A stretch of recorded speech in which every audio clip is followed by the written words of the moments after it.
Assalamu alaikum wa rahmatullahi wa barakatuh.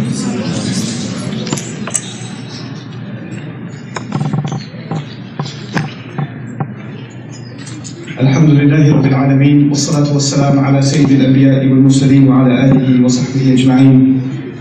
ثم أما بعد فأعوذ بالله من الشيطان الرجيم. ولقد ذرأنا لجهنم كثيرا من الجن والإنس لهم قلوب لا يفقهون بها ولهم أعين لا يبصرون بها ولهم آذان لا يسمعون بها أولئك كالأنعام بل هم أضل أولئك هم الغافلون. ولله الأسماء الحسنى فادعوه بها وذروا الذين يلحدون في أسمائه سيجزون ما كانوا يعملون. رب اشرح لي صدري ويسر لي أمري واحلل عقدة من لساني يفقهوا قولي. فالحمد لله والصلاة والسلام على رسول الله ثم أما بعد. What I do want to talk to you folks about, I think, is trying to identify some of the core reasons why young people aren't as proactive and, dedicated, if you will, in terms of religious service and getting involved in the community and getting involved in youth activism and things like that. And what I wanted to do is take basically a Quranic picture and share some insights with you on Allah Azza wa Jalla highlighting different kinds of people that refuse to take action. Right? Allah Azza wa Jalla in different scenarios in the Quran, He talks about people that He expects something from them and they fall short of the expectation that is there of them. And so most of the time this happens with Muslims. In other words, Allah Azza wa Jalla has this expectation of believers and they fail that expectation and Allah Azza wa Jalla reprimands them and highlights the reasons for which they are not meeting the standard that they should. But actually even before that in the Quran it happens with the mushrikun, they're human beings. Allah doesn't just have expectations from Muslims, He has expectations from human beings. He's the master of all of us, believer or not. So when human beings fail His expectations, He also reprimands them and highlights some of the reasons why they fell into this trap.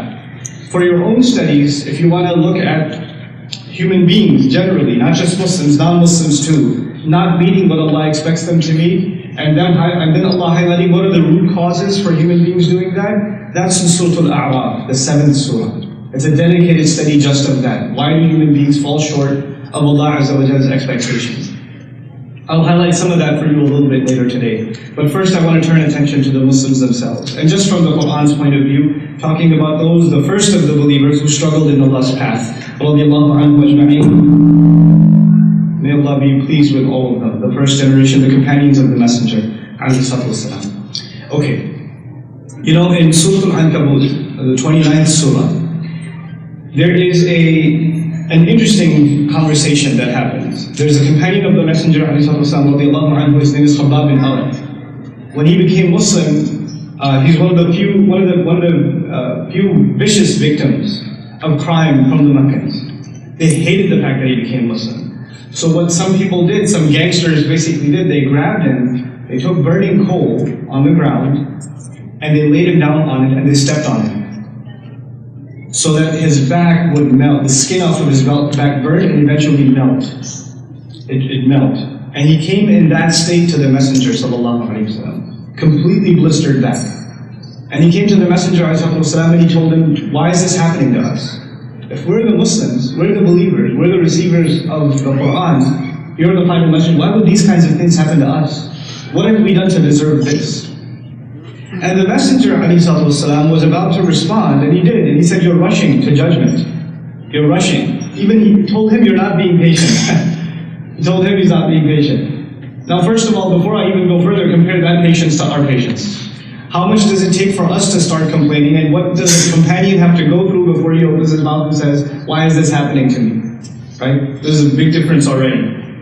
But interestingly, then the ayat of Surah Al-Ankabut were revealed. The first few ayat of Surah Al-Ankabut, the 29th surah were revealed, when Allah responds to this complaint. And Allah Azza wa Jalla says, Alif Lam Mim, أَحَسِبَ النَّاسَ أَن يُتْرَكُوا أَن يَقُولُوا آمَنَّا وَهُمْ لَا يُفْتَنُونَ. Have people assumed that they're going to be left alone just because they say they believed? That the fact that they said they've come to Iman, that's enough for them? That they're going to be allowed into Jannah? It's just enough for them? وَهُمْ لَا يُفْتَنُونَ. And they're not going to be thoroughly tested? Interestingly, the word fitna was used. I'm sure you've heard the word fitna before. Don't go to that program, it's a fitna. You're a fitna, whatever. Right? You've heard this term before. But let me tell you the word fitna, where it originally comes from. The word fatana in Arabic is actually used when you test metal. When you purify gold or you appraise gold, you have to melt it to see what it's worth. That process is called fitna. It actually involves burning and then testing. And Allah Azza wa Jalla literally used the word in a scenario in which somebody was just burned. He was just physically burned. Allah says, you don't think you're going to be put to the heat a little before you can just... So the quality of what you've said with your tongue is tested. That's the reason you're going to go through these things. You know, every one of us, Allah Azza wa Jalla will test. And these people are not being tested.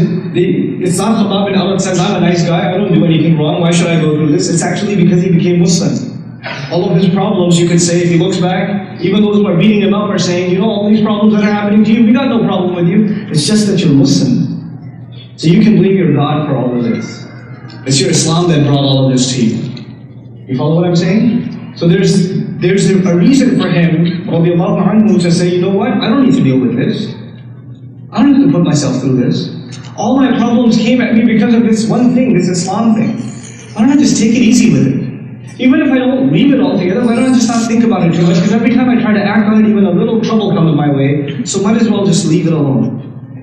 Allah Azza wa Jalla says to us, all of us, this remarkable statement, have you assumed that you will be left alone? Have you assumed that you will be left alone? In other words, when we do come to this faith, it will be tested. But the other thing here, the other meaning, and the other constant theme in the Quran is we will not be left alone either way. We're not going to be left alone whether we commit ourselves to the faith, or if we don't commit ourselves to the faith. People here know the stories of Bani Israel. Expectations were made of them too. And they didn't meet those expectations. Did they have trials and difficulties in this life? Have you ever read any of the trials and difficulties that the Israelites had to go through, that Allah makes mention of over and over again in the Quran? These are not people that went through difficulty because they believed. It's because of the lack of their faith. They went through difficulty. In other words, difficulty will come to you either way. It's not like one or the other. If I had Iman, my problems would go away. No. This world is about being tested. Either way. Whether you're top level believers or you're messing up pretty badly, you're still going to go through trials and difficulties. This is one reason why people fail to move forward. They say, I'm a good person, I'm doing well. I try to be a better person. How come problems come my way? Problems come your way because that's part of the program. That's part of your training. That's part of what Allah Azza wa Jalla puts you and me through to test what is this Iman worth to you and me. One of my favorite examples, alhamdulillah, I get a chance to meet youth and sometimes have personal conversations with them. And one of the most common things I'm hearing over and over again is somebody goes through a difficult trial, they have a trauma in their life, something bad happens, and ever since then they kind of lose their faith. They just, why would Allah do this to me? Sort of thing. And they lose hope and they don't want to deal with religion anymore. They want nothing to do with it. I made so many du'as and this is what happened. It didn't happen for me. It's, why would Allah abandon me like that? This kind of rhetoric, I haven't heard it once or twice. I've heard it many, many, many times from a lot of young people across the country. Maybe some of you are even sitting here in the audience, right? That why would this happen to me? Now, here's the thing. If there's someone who has the right to argue that they're innocent, and they deserve better, something bad shouldn't have happened to them, they deserve better, then you guys can probably agree that should be someone like Yusuf alayhi salam. Young kid, what crime has he done? A child by definition is innocent. He doesn't deserve to be kidnapped. He doesn't deserve to be put in a well. He doesn't deserve to be sold as a slave. Child trafficking it's called nowadays, by the way. Right? No child deserves to be trafficked. He doesn't deserve to be thrown into a prison, an innocent man. He doesn't deserve any of these things. And if you saw any other human being going through things like that nowadays, you'd say, why would that poor child go through these things? What has he ever done to anyone to deserve any of this? Why would God let that happen? That would be the question. Why would God let that happen? I say often to my students, if a parent, like I'm a parent, if I was watching something about a child being abducted on the news, like Yusuf alayhi salam was abducted, if I saw a news report about a child's shirt with blood on it found in the woods, if I found out news about some child being sold as a slave to another country, I would be so disturbed I'd turn the TV off. I'd change the channel. I wouldn't be able to watch. You know, and imagine if me, that's not even my child, I'm just thinking a child that bothers me so much. Imagine the parents themselves. Imagine the parents themselves. And then on top of that, imagine that child. Don't you think that child is scarred? You know, when you go through difficult times, you need somebody to blame. You need to have somebody to blame. Read that surah with that point of view, you will discover something. You have the point of view of the parent. Who am I talking about? A parent who's traumatized. Which parent am I talking about? Guys, wake up. Yaqub alayhi salam. And you have a traumatized child. Who am I talking about? Yusuf alayhi salam. And as the surah continues, Allah teaches us, they turn back to Allah more and more and more. So what everybody else in the world today even uses as an excuse to turn away from Allah. I've got difficulties, Allah didn't help me, therefore I am turning my back to Allah. They have difficulty, and the worst of it, and what do they keep doing? They use that difficulty to turn back to Allah. Continuously. It's the reverse attitude. These aren't just stories, this is therapy from Allah Azza wa Jalla. I argue this is one of the main reasons why we see young people today not standing up to take a role, to really become, you know, what they're supposed to become in this religion. Because they're looking for somebody to blame. If you're that person, you're just looking for somebody to blame, then you need to start with yourself. Blame yourself. Blame your own laziness, your own addiction to entertainment. Before you start blaming Allah and your friends and your parents and this and that and the other, you know, and that's the next thing. Then Allah Azza wa Jalla describes a person on Judgment Day who didn't meet Allah's expectations, but on Judgment Day he comes, first thing he says, oh, if Allah guided me. If Allah had taken care of me in this world, I would have been good. لو أن الله هداني. If only Allah guided me. Even up until Judgment Day, he's like, it's not my fault, you see. Allah has this big plan, and part of His plan was that I'd be a scumbag. That's what this whole thing is. And then if that doesn't work, he goes, you know, it was my ancestors. My parents did things a certain way, so I did it just like them. This is a very interesting argument, isn't it? This is just the way we did things. That's just how our culture was. That's how my friends were. That's how our elders were. This is the society I came from. Society made me this way. I can't help it. I can't be different from everybody else. You know how Allah responds to that argument in the Quran? It's incredible. Allah's responses to these arguments are worth studying and remembering. Surah Al-A'raf, I told you, right? In Surah Al-A'raf, Allah talks about our father, first father, Adam alayhi salam. And He says He extracted the children of Adam alayhi salam, their souls, their arwah, from all of them, and He took a contract from all of us simultaneously. Alastu bi rabbikum qalu bala. Am I not your master? All of us said yes. In other words, what we owe to Allah was simultaneously agreed by previous generations and next generations all at the same time. All of us, at the same time, before we came to this earth, agreed with Allah that He's our master, we're His slaves. Okay, that maybe some of you knew. But what a lot of times is not paid attention to is what comes afterwards. Right after that ayah, what does Allah Azza wa Jalla say next? أَن تَقُولُوا إِنَّمَا أَشْرَكَ آبَاؤُنَا مِنْ قَبْلِ. I did this so you don't have the excuse to say, oh, our parents did shirk way back when, that's why we did shirk. Our parents were messed up, our ancestors were messed up, that's why we were messed up. Allah says, I took all of your ancestors and your first ancestor, Adam alayhi salam, and I took a tawheed agreement from all of you at the same time, so you don't get to say it's my ancestry. Because your ancestry all agreed to tawheed before they even got here. You know, subhanAllah. It's amazing. He kills excuses. He destroys excuses. But the example I want to come back to the example from Surah Al-Ankabut before I share a couple more quick examples with you. A Sahabi is going through torture for the sake of Islam, and Allah is telling him, get your act together. You have work to do. There's more to do. وَلَقَدْ فَتَنَّا الَّذِينَ مِنْ قَبْلِهِمْ وَلَا يَعْلَمَنَّ اللَّهُ الَّذِينَ صَدَقُوا وَلَا يَعْلَمَنَّ الْكَاذِبِينَ. We thoroughly tested people that came much before you too. This is just one of those many tests that I've done before. You're not the first one. You think you're special, that you've been tested for the first time? I ran these tests for ages. He's telling even that to a Sahabi, a companion of the Prophet ﷺ. He's telling him that. And he says, I do all of this over and over again for only one reason, so I can tell who's telling the truth and I can tell who's a liar. I can expose, rather. What Allah means by that is Allah can expose. لَا يَعْلَمَنَّ اللَّهُ الَّذِينَ صَدَقُوا وَلَا يَعْلَمَنَّ الْكَاذِبِينَ. So Allah can expose the truthful and the liar. Now the question is, Allah is not talking to the disbeliever. In the ayah, Allah is not talking to the disbeliever. Allah is talking to people who say what? What did they say? That they won't be tested. That they have Iman, they've come to faith. How come the people of Iman, Allah calls them truthful and liars? I thought everybody who says they have Iman is truthful. And you would think, and those of you that know a little bit about the life of the Prophet ﷺ, you know the concept of hypocrisy? Have you heard the term before? Which era of the Prophet's life do we deal with the subject of hypocrisy? The Meccan period or the Madani period? Call it out loud.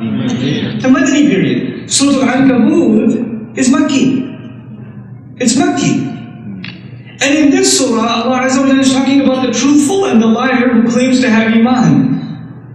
In other words, even those Sahaba are being told, look, if you don't live up to your expectations, then this is a dangerous road you're heading down. And actually, this is one of the rare instances where in Meccan Quran the word munafiqeen is used. وَلَيَعْلَمَنَّ الْمُنَافِقِينَ, same surah. It's used in the same surah. In other words, even those who are struggling for Islam, now those volunteers in the back sitting here, who, you might feel like you're doing something for the sake of Allah Azza wa Jalla. You and I might feel like that. We're active. You're not immune from nifaq. Even the Sahaba in Makkah were told this is a danger for you. Even you. Imagine what incentive. You would think a hypocrite is somebody who comes to Islam with an ulterior motive. They might get something on the side out of becoming Muslim. But think about the people who came to Islam in Makkah. They get nothing out of coming to Islam. They get nothing. They just get beatings, burnings, torture, insults, humiliation. They have nothing worldly coming out of Islam. Even they are in threat of hypocrisy, according to Allah Azza wa Jalla, if they don't watch it. Even if they don't watch it. Nobody's immune. So this is the second thing I wanted to bring to your attention. And even the active, we have to keep our motivations in check. We have to go back and revisit them every time. But the main thing I wanted to talk to you folks about, the primary thing that I wanted to talk to you about, that I think is an epidemic and is destroying our youth, our generation of our youth, and it's overwhelmingly, I feel like it's destroying humanity. It's destroying humanity. Is this one word Allah uses in the Quran, and the word is ghafla. The Arabic word is ghafla. Ghafla means heedlessness, to be oblivious, to not know what's going on around you, to be mystified. Ghafil is someone, you walked into the room, or guests came into the room, and while you're still sitting there, you didn't get up and say salam, you didn't even notice somebody walked in, you're ghafil. You have no idea what's going on around you. You're kind of lost in your own world. And the devices for ghafla have become so accessible now, that all of you have the Netflix app on your phone. You have Hulu on your phone. You're constantly checking your Facebook updates, your Twitter app, your Angry Birds. And you need to be connected to 3G or 4G all the time. And when you're not, at least you have the video game to save you. Right? So the brief moments where you can't get a connection, at least the video game is there. Or at least you downloaded a few songs, or a couple of video clips, or whatever. That'll keep your mind, keep the drug going. And we become wrapped up in this stuff so much that we've lost touch with what we're supposed to be doing in this world. Really, it's the killer of dhikr. Ghafla in the Quran is the killer of dhikr. What's happened with us in our mobile devices? What's happened with us with our addiction to entertainment? We can't get out of it. You find yourself empty. You find yourself wanting to go back and do more and more and more. You can sit there for hours and hours and hours, watch episode after episode after episode. You can buy one role-playing game, then buy the next one, then buy the update, then buy the cheat code, then do it over again, and then play it online. And, oh my God. You can live, like literally the companion you've spent more time with than anyone else is your PS3. Some of you. The friend you spend more time than anyone else is this phone. Every few seconds you have to check, like that guy over there. Right? It's destroying us. And you know what else it does? It's not like it's got a halal content filter. Right? So stuff makes its way through from here into your eyes and from your eyes into your heart. Constantly. Your heart and mind is constantly being attacked by images, by filthy words, by suggestions. by language, by video, by sound. It's being attacked constantly, and it's deteriorating the state of our faith. To the point where it's gotten so weak that even reminder doesn't help. You're sitting there going, I don't have the attention span for this. I need to do something else. It's crazy, the lack of attention span today. It's incredible. People could sit through not just like great khatibs and speakers or whatever, sermons, political speeches. They used to go for hours on end and people could be able to sit and listen through the whole thing and understand and pay attention. Nowadays, think about your attention span. You're playing one game, you get bored, you pull out of that, you start playing the other games, we gotta watch this video. Oh, it's 3 minutes long, that's too long. 30 seconds later, you start watching the next one over after that, or you forward it to the next part or this. You can't pay attention. And you get so tuned to that, by the time you get to khutbat al-Jum'ah, what happens? Alhamdulillah, inna alhamdulillah, nahmaduhu wa nasta'in. That's what happens. Already? License plate? No, I'm kidding. Right? You guys have, especially young people, and this was the point of this talk, sort of. Allah has high expectations from us. He really does. Especially from the Muslims. From all of human beings, but especially the Muslims. And I argue, especially the Muslims living in America. Especially them. Allah has gifted them with more opportunity, more blessings, more luxury than anywhere else. I mean, really than anywhere else. And He's given us so many of these gifts that we've just taken for granted. We're not even doing anything to serve His deen at all. I feel like the cause of deen, even the active effort of you reminding your friends, being a good friend and saying, hey, come on, let's go to the masjid and pray. Hey, come on, let's not just go to the movie. Let's just go, play some sports or something. Let's do something harmless instead of doing something harmful. Let's just go to this program together. Let's just do this or that. Just among your friends. You don't have to become a khatib or a speaker to serve deen. You just have to be a sincere friend to your friends. Be a source of goodness in the company around you. Just to do that much, even it's gone, right? We don't find that kind of enthusiasm among each other. Actually, when friends get together, the worst of them comes out. For a lot of you, the worst of you comes out when you're hanging out with your friends. That's an indication of what kind of person, not who they are, that's the kind of person you are. Don't say it's your friends, it's you. You're the bad influence, not the friends. If you're not a source of good, then there's only one other possibility. There's only one other possibility. That's the reality you have to wake up and face. We have to become people of good company, spending productive time together. At a young age, you get bored really easily. I can understand that and I respect it. Get a job. Seriously, get a job. Keep yourself busy. Take extra classes. Keep yourself busy. Don't be free. Free time plus young age plus California equals death. Three things that don't go together. That'll be the end of you. It'll destroy your character. It will. You think it's harmless. It's not harmless. It's residual effects you will see later on in life when you're not able to run a family. When you're not able to be a decent person. You're not able to carry healthy relationships with people. It'll have a toll on you. Don't waste your time now. Now you have the energy. Look at your parents. Look at the elders in our community. We don't have the energy to even maybe take a walk around the house. Lack of energy. You guys have the energy to do a lot. Do it. Keep yourselves engaged. Don't let your youth go to waste with entertainment, really.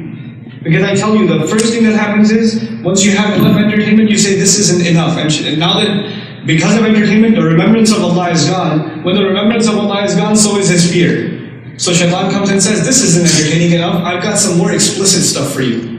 That should be more entertaining for you. And then you get addicted into filth. And then he takes the next step and says, hey, you think this is good? There's some chat rooms you can even meet up with people. It doesn't have to be virtual for you.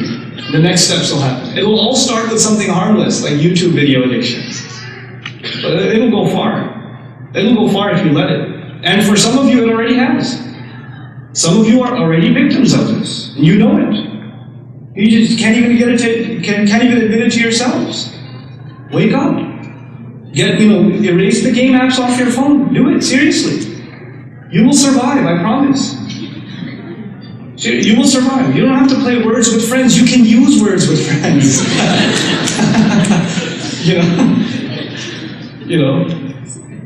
Just live a normal life. It's incredible. We have more communication today, communication technology today than ever in the history of humanity. Isn't that true? With social networking and phones and satellite communication and high-speed internet, all these things, we have more communication today possible than ever before, and human beings are less communicative. They're able to talk less now than ever before. It's amazing. To me, it's fascinating. We can't even write one sentence properly spelled anymore. I've heard youth have conversations, and the new thing now is to not say the whole word. It's a new thing, right? Like, that was so ridiculous. And I held my breath waiting, like, US? Coming? What if? It's like, It's not that hard. Just And what does he say in response? Lol. Seriously. So my first bit of advice, keep yourselves busy. Find good company. Find good company and keep yourselves busy. That's two things. The third bit of advice for youth, really important advice for you guys, if you can't make time for your parents now, you never will in your life. Especially the teens here. You know your parents? The ones you don't like talking to? Those ones? Yeah, those ones. If you can't make time for them now, you never will in your life. And you're sealing your deal, you will not have a good life.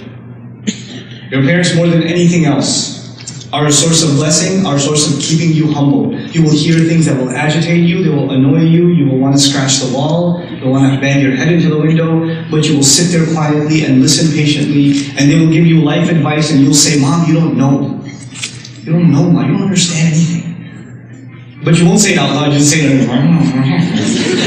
And your mom will say, what? No, it's just chewing food.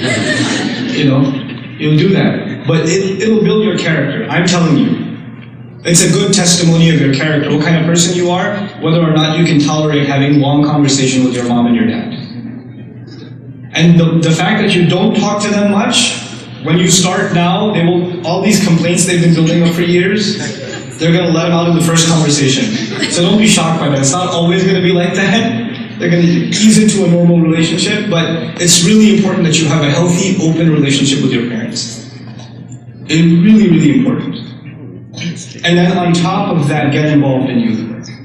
On top of this is why youth activity, being around a youth group, being around other people that want to do something for the deen, something productive, it's really good for you. It's a good use of your time. I tell you, and I'll end with this, one of my personal experiences in life that I'm very grateful for. My parents left the country in '99, and I was in college at the time. And so I had 2 more years of college left, but I was living on my own in New York City, and no parental supervision. And this is lethal. This is very dangerous to do that, okay? But my dad had a plan, and it worked. Full-time job, full-time college, and whatever, maybe between those two things I already have a 14-hour day. Okay? And then outside of that, I would either find time to study some Arabic, or go to a halaqah, or get together with some friends and go pray, or whatever. Even if I didn't do some religious activity, it would be something like basketball, or go out to get some pizza or something, whatever. But it wasn't harmful stuff, because I didn't have any time for it. I just didn't have any time for it. I just had to keep myself busy. And I tell you, my job, it was at a corporation in the city, New York City. It wasn't like it was a spiritual experience. Okay, college is not a spiritual experience, but it kept me busy and out of trouble. It kept me busy. You guys aren't busy enough. You're not doing enough. That's seriously the problem. And some of you are doing too much and doing terrible at all of those things. Find 1 or 2 things to do and do them well, instead of getting your hands into 20 things and messing all of them up. That's no way to live your life either. Find 1 or 2 things, but do them well. Do well in school, get a job, do well in your job, get an additional, get into a study circle, into a, youth program, whatever it may be. Don't give your life to it and sacrifice everything else. Do it regularly, consistently, make it a regular part of your life, and you'll cruise your youth in a healthy way, in a mature way. Spending time with your parents and elders, it'll make you more mature. And it'll make you realize that you have more maturity in you than you give yourself credit for. A lot of young people, they think of themselves as kids because they don't hang out with adults. They're actually adults pretending to be kids longer than they should. Just grow up. Really. You know? You're a lot smarter, a lot more mature than you give yourself credit for. Just allow yourself to blossom that way. Allow yourself to take the benefit of the wisdom of our elders, inshallah ta'ala. I pray that this brief reminder is of some benefit to you. I didn't get to share the ayah that I really wanted to share with you, but I'll leave that for another time, inshallah ta'ala. May Allah Azza wa Jal give us tests that we can bear. I know we're all going to be tested, none of us are going to be left alone. May Allah Azza wa Jal make our tests easy on all of us. And may Allah Azza wa Jal make us successful through our tests. And may Allah make us better and stronger believers as a result of these tests. Barakallahu li wa lakum. Assalamu alaikum wa rahmatullahi wa barakatuh.